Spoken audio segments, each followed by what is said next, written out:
اچھے لگ رہے ہو، وہ اس نے دل کا کہا، زبان کی نثر کر ہی دیا۔ اس نے کچھ کہنے کے لیے لب کھولے۔ تم آ جاؤ، میں اپنے کپڑے چینج کرنے چاہ رہی ہوں، مہربانی ذات کی ظاہر کرتے ہوئے اسے جانے کا کہا اور خود کمرے کا دروازہ بند کر ڈالا۔ داد بخش پہ لب بھینچ کر رہ گیا۔ آ جاؤ داد بخش، وہ دستک سے ہی پہچان جاتی تھی۔ انہوں نے نرمی سے کہا، ادھر آؤ، بیٹھو یہاں۔ انہوں نے اپنی جہازی سائز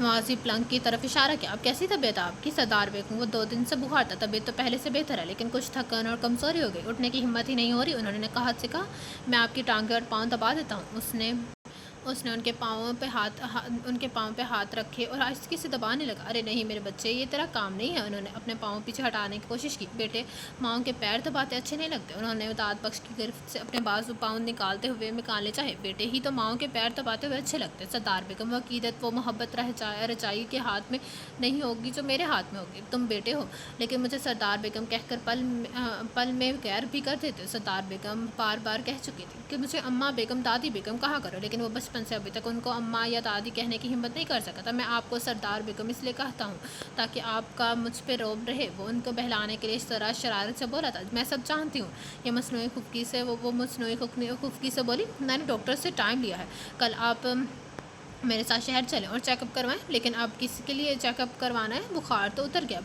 گیا لیکن کمزوری اور نکاح تو چھوڑ گیا ہے نا۔ ڈاکٹر کوئی طاقت کی دوا لکھ دے گا نا اور آپ کی انرجی بحال ہو جائے گی، اس نے حتمی انداز میں کہا۔ اور سردار بیگم اس کی اتنی فکر مندی پہ مسکراتی جیسی تمہاری خوشی وہ اس کی بات سے انکار نہیں کر سکتی تھی۔ اماں بیگم اچانک دروازہ کھول کر راشدہ بیگم اندر داخل ہوئی۔ کیسی طبیعت ہے آپ کی؟ راشدہ بیگم ان کے پلنگ پہ سراہنے کی طرف آ بیٹھی تھی۔ مجھے کسی نے بتایا ہی نہیں کہ آپ کی طبیعت خراب ہے۔ وہ تو آج حاضرہ بی بی نے ذکر کیا کہ اماں بیگم بیمار ہے۔ راشدہ بیگم خاصی تشویش اور پریشانی ظاہر کر رہی تھی۔ اکیلی آئی ہو؟ انہوں نے اس کی فکر مندی نظر انداز کرتے ہوئے پوچھا۔ نہیں، رمیش بھی ساتھ ہے، گھر پہ کوئی ڈرائیور نہیں تھا اس لیے اسے ساتھ لے آئی۔ انہوں نے اپنی روانی اور بے دہانی میں بتایا۔ ڈرائیور گھر پہ ہوتا تو پھر نہ لے کر آتی؟ سردار بیگم نے مطلب اخذ کہا۔ ارے نہیں اماں بیگم، ایسی کوئی بات نہیں ہے، دراصل وہ اپنی پڑھائی میں بڑا بزی ہوتا ہے، اس لیے کہیں نہیں آنا جانا کم نہیں ہوتا۔ راشدہ بیگم نے اسے سنبھل کر جواب دیا۔ بہرحال میں نے تو سبھی بچے مصروف ہوتے ہیں، پڑھائی تو اتنی تو ہوتی ہے کہ اپنے بڑے بزرگوں کو شکل ہی مت دکھاؤ۔ سردار بیگم خفا ہو رہی تھی۔ میں جاؤں سردار بیگم؟ داد بخش ان کے پاؤں دبانے کے بعد کھڑا ہو گیا۔ جاؤ، جیتے رہو، اللہ لمبی عمر عطا کرے۔ ان کے منہ سے دعا نکلی۔ آپ صبح تیار رہیے گا، ناشتہ کرنے کے فوراً بعد نکلنا ہوگا۔ وہ ان کو یاد دہانی کروا کر باہر نکل گیا تھا۔ کہاں جانا ہے اماں بیگم؟ راشدہ نے حیرانی سے پوچھا۔ ڈاکٹر کے پاس۔ تو اس کے ساتھ جانے کی ضرورت کیا ہے، میں لے جاؤں گی۔ رمیش ہے نا میرے ساتھ؟ تم اور رمیش آج ہو لیکن کل نہیں ہوگے، پھر کس کے ساتھ جاؤں گی؟ کیا مطلب اماں بیگم؟ مطلب ہے کہ تم لوگ مہمان چلے جاؤ گے تو پھر میں کیا کروں گی؟ سردار بیگم کے لہجے میں استحضاء تھا۔ راشدہ بیگم کا موڈ بگڑ گیا تھا لیکن وہ خاموش ہو گئی۔ السلام علیکم نانی بیگم۔ اتنے میں رمیش اندر داخل ہوا۔ وعلیکم السلام، کیسے ہو بچہ؟ سردار بیگم نے کہا، میں آپ ایک دم فٹ ہوں، آپ سنائیں بخار کم ہوا؟ وہ کرسی کھینچ کر ان کے قریب بیٹھ گیا تھا۔ بخار تو اتر چکا ہے، خواہ مخواہ تمہاری اماں نے تمہیں زحمت دی۔ ارے نہیں نانی بیگم، زحمت کیسی، جب بھی یہاں آتا ہوں بڑا اچھا فیل ہوتا ہے، رمیش نے کافی خوشگوار لہجے میں کہا، جس پر راشدہ بیگم نے حیرت سے بیٹی کو دیکھا۔ شہر سے یہاں آتے ہوئے تو وہ خاصا بیزار اور خفا ہو رہا تھا لیکن اب اچانک موڈ کی تبدیلی حیرانی کا باعث تھی۔ اچھی بات ہے بچے، آیا جایا کرو۔ انہوں نے نرمی سے کہا۔ انشاءاللہ، اب کیا آیا کروں گا، اس سے وعدہ کیا تھا۔ سردار بیگم مسکراتی اور راشدہ بیگم کا موڈ بھی خوشگوار ہو گیا۔ کچھ دیر بعد انہوں نے دوسری حویلی فون کر کے ساجدہ بیگم کو بھی بلا لیا تھا۔ آج رات ان کا یہی گاؤں میں رکنے کا ارادہ تھا اور اس کے لیے انہیں کمپنی کی ضرورت تھی۔ رکی حویلی کے لان میں لوہے کی بڑی سی انگوٹھی رکھے اس میں خشک تنکے اور خشک لکڑیاں تھکا رہی تھی اور آگ کے شعلے بہت بلند اٹھ رہے تھے۔ داد بیگم بخش عشاء کی نماز پڑھ کر آیا تھا کہ اس کے ہاتھ پاؤں خنک ہوا کہ جھونکوں سے ٹھنڈے ہو رہے تھے۔ وہ اندر جانے کے بجائے وہیں آ کے قریب لان میں چلا آیا تھا۔ انگیٹھی کیوں تھکا رہی ہو مائی؟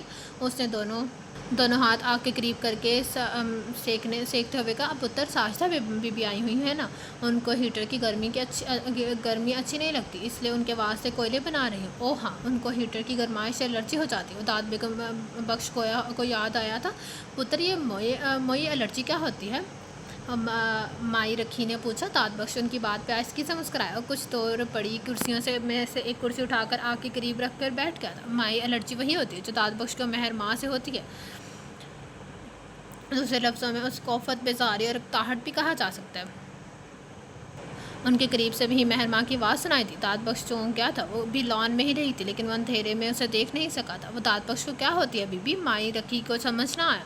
الرجیا مہر ماں داد بخش کو دیکھتے ہوئے زور دے کر بولی تھی، ماہی بی بی آپ کو بھی کرسی لا دوں؟ مائی رکی نے اسے کھڑے دیکھ کر پوچھا۔ میں چلتا ہوں اب، اٹھنے کے لیے بولنے لگا۔ میرے دل سے بھی چلے جاؤ، وہ چل کر بولی تھی اور پھر پاؤں پٹکتی ہوئی وہاں سے چلے گی۔ داد بخش وہیں بیٹھا رہ گیا۔ ایک تو اس لڑکی نے اسے سولی پہ لٹکا رکھا تھا، وہ اس کی خود سری سے ڈرتا تھا، وہ سردار بیگم کی عمر بھر کی ریاست مٹی میں نہیں ملانا چاہتا تھا، اور وہ تھی کہ ہر بار آڑے آ جاتی تھی۔ وہ داد بخش کی غربت تنہائیوں سے بھی نہیں ڈرتے تھے، لیکن وہ داد بخش کا خون خشک ہو جاتا تھا۔ رومیس حویلی کی مرکزی دروازے سے نکل کر لان کی سیڑھیاں طے کرتا داد بخش کے قریب آ گیا۔ داد بخش اپنی جگہ سے اٹھ کر کھڑا ہو گیا۔ السلام علیکم بیٹی ہو، اس نے اپنی کرسی رومیس کو پیش کی۔ وعلیکم السلام، لیکن تم کہاں بیٹھو گے؟ رومیس نے اسے کھڑے دیکھ کر پوچھا۔ میں دوسری کرسی لے آتا ہوں۔ وہ داد بخش پلٹ کر گیا، وہ دوسری اٹھا لا۔ داد بخش کتنا عرصہ ہو گیا تمہیں اس حویلی میں رہتے ہوئے؟ رومیس آگ پر نظریں جماتے ہوئے بولا۔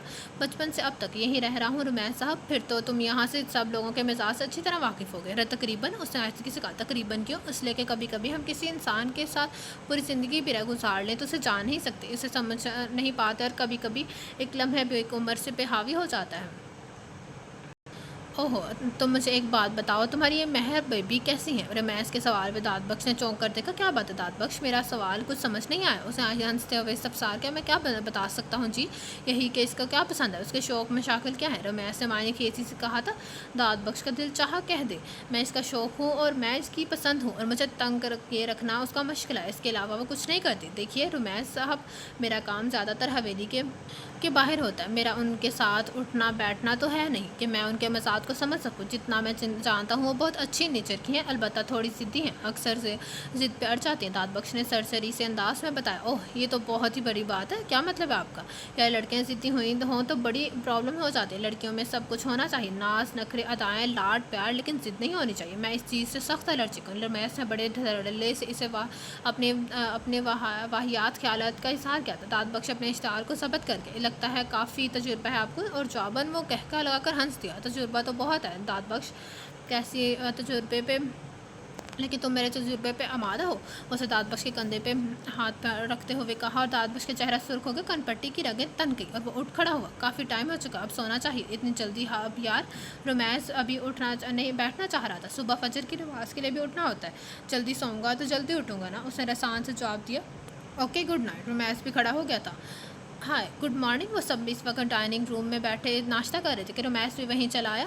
گڈ مارننگ، بیٹھے بیٹا، بیٹھے بھائی۔ وارث نے اپنے ساتھ والی کرسی پیش کی۔ تھینک یو برادر۔ رومیس مسکراتے ہوئے اس کا کال کھینچ کے بولا اور کرسی گھسیٹ کر بیٹھ گیا۔ نانی بیگم کیسی طبیعت ہے اب؟ اس نے سب پہ نظر ڈال کر سردار بیگم کو مخاطب کیا تھا۔ اللہ کا شکر ہے بیٹے، وہ چائے پیتے ہوئے بولی۔ اور باقی سب کیسے ہیں؟ رومیس کی نظر اڑتے اڑتے مہربانوں کے چہرے پہ ٹک گئی۔ وہ سر جھکائے ناشتہ کر رہی تھی۔ پھوپھو، آپ یہاں آج یہیں رکیں گی نا؟ ہاں۔ مہربان نے راشدہ بیگم کو دیکھا۔ نہیں بیٹا، آج واپس آنا ہوگا، انشاءاللہ دوبارہ چکر لگاؤں گی۔ تم آج اپنی ساس صاحبہ کو روکو۔ راشدہ بیگم نے اپنی بہن ساجدہ بیگم کی طرف اشارہ کرتے ہوئے مہربانوں کو چھیڑا۔ مہربانوں بچپن سے اپنی پھوپھو ساجدہ کے بیٹے قاسم علی سے منسوب تھی، میں اپنے بیٹی کے لیے خود ہی رک جاؤں گی۔ ساجدہ بیگم پاس بیٹھی مہربانوں کا سر اپنے کندھے سے لگا لیا۔ دیکھا مام، ساس بہو کا پیر، اب آپ بھی اپنے لیے ایک عدد بہو کا انتظام کریں، رومیس شرارت سے بولا، اور رابعہ بی بی نے چونک اور سردار بیگم کی سمت دیکھا۔ وہ نہ جانے کیوں جواباً کچھ بھی نہ بولی، اور اس سے پہلے کہ رومیس کچھ کہتا داد بخش اندر داخل ہوا تھا۔ آپ ناشتہ کر چکی ہیں؟ وہ سردار بیگم سے پوچھ رہا تھا۔ وہ اٹھ کھڑی ہوئی تھی۔ داد بخش نے آنکھیں بڑھ کر ان کو باتوں سے تھام لیا۔ اچھا بیٹا، میں چلتی ہوں، میری واپسی تک تو شاید تم گھر لوگ چلے جاؤ۔ انہوں نے راشدہ اور ساجدہ سے کہا، رومیس کے کندھے پر ہاتھ پھیر کر پیار کیا، اور داد بخش کے ساتھ باہر چلی گئی۔ ان کی گاڑی میں بیٹھا رہا تھا کہ پیچھے مہرماں بھی تقریباً بھاگتی ہوئی آن پہنچی۔ میں بھی چلوں گی۔ وہ اپنا پرس سیٹ پر پھینکتی ہوئی دروازہ کھول کر فٹافٹ اندر بیٹھ گئی۔ تم کو کہاں جانا ہے بیٹا؟ سردار بیگم نے حیرانی سے استفسار کیا تھا۔ مجھے آپ کے ساتھ جانا ہے دادی بیگم، میں صرف آپ کے لیے آئی ہوں۔ وہ سردار بیگم سے لپٹ گئی تھی اور اس کے لاڈ پہ شفقت سے ہنستے تھے۔ ٹھیک ہے میرا بچہ، چلو داد بخش۔ انہوں نے یوں ہی ہنستے ہوئے ڈرائیونگ سیٹ پہ بیٹھے داد بخش کو اشارہ کیا تھا۔ دادی بیگم ایک بات تو بتائیے، داد بخش اتنا کم کیوں بولتا ہے؟ اس نے سردار بیگم کندھے پہ سر رکھتے ہوئے پوچھا۔ نظریں داد بخش پہ تھیں۔ اس کے سوال پہ داد بخش کی نظریں بے ساختہ بیک اور مرر کی طرف اٹھی تھی۔ داد بخش، مہر ماں کو کیا جواب دوں، یہ تو مجھے بھی نہیں پتہ۔ سردار بیگم ہنس دی، وہ خاموش رہا۔ داد مہرماں نے پکارا۔ جی مہرماں بی بی، اس کے جواب میں وہی نپا تلاسط احترام تھا۔ میں تم سے چھوٹی ہوں، مجھے بی بی مت کہا کر۔ وہ چڑھ کر بولی، میں آپ سے بڑا ہوں، مجھے داد بخش کہا کریں۔ اس نے کہا، مجھے جو اچھا لگتا ہے میں وہی کہوں گی، وہ سختی سے بولی، اور جو مجھے مناسب لگتا ہے میں وہی کہوں گا۔ وہ بھی اپنے کہے پہ قائم تھا۔ دادی بیگم نے اسے چلا کر سردار بیگم کو دیکھا۔ داد بخش، میری یہ پوتی بڑی بے وقوف ہے، انہوں نے مہرماں کو اپنے ساتھ لپٹاتے ہوئے پیار سے کہا۔ جی ان کی اس خوبی کے ثبوت ملتے رہتے ہیں مجھے۔ وہ ذرا آہستگی سے بولا تھا، گاڑی روکو اور مجھے یہیں راستے میں اتار دو، میں واپسی حویلی چلی جاتی ہوں، مجھے آپ لوگوں کے ساتھ نہیں جانا۔ اسے ناراضی سے استفسار کیا تھا۔ شہر آ چکا ہے مہرماں بی بی، آپ کو وین پہ بٹھا دیتا ہوں، سیدھی گاؤں جاتی ہے۔ صدرا بیگم مسکرا دی۔ ہسپتال آ چکا تھا۔ داد بخش نے نیچے اتر کر پچھلی سائڈ کا دروازہ کھولا اور پھر انہیں سہارا دے کر اترنے میں مدد دی۔ وہ اپنے مقررہ وقت پہ پہنچے تھے۔ ڈاکٹر اپنے روم میں تھا، اس لیے ہسپتال پہنچتے ہی نرس سردار بیگم کو اندر ایکس رے کے لیے لے گئی تھی۔ وہ دونوں ویٹنگ روم میں ہی رہ گئے تھے۔